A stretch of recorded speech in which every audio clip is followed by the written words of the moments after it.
Okay, so this might be the trickiest but yet the easiest part of this section.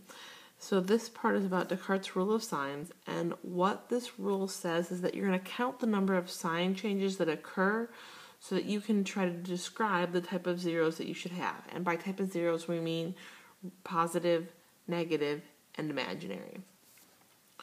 So here's what happens first. We start with a polynomial, f of x, and we've plugged in positive x. So we are going to count the positive zeros.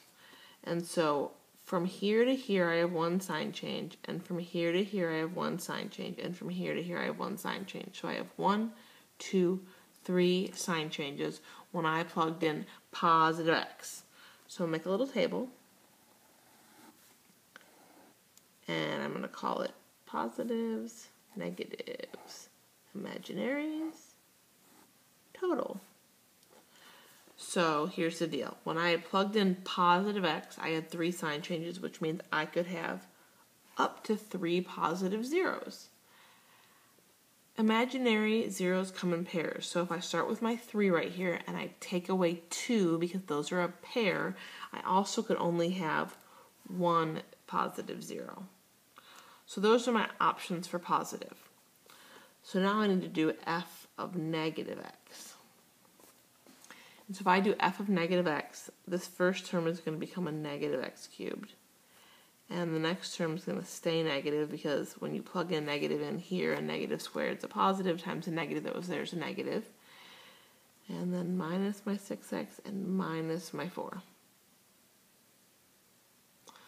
So negative, negative, negative, negative, negative, negative, 0. I have 0 sign changes, which means I cannot have any negative zeros. Well, in the total column over here, I hope that you realize that the total has to be whatever the degree of the polynomial is. My degree is 3. So 3 plus nothing plus something equals 3. 3 plus nothing plus nothing equals 3. So 3 plus nothing plus something equals 3. Well, this has to be 2 because we took 2 away from here and put those 2 into imaginary land. So if you were to answer the question, what kinds of possible zeros could you have?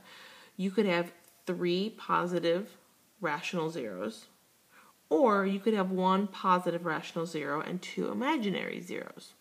And those are the only combinations you could have. Please make sure you understand this, ask questions if you don't, and there will also be a link on Edmodo that will help you out as well. This is important and it's going to be on your test.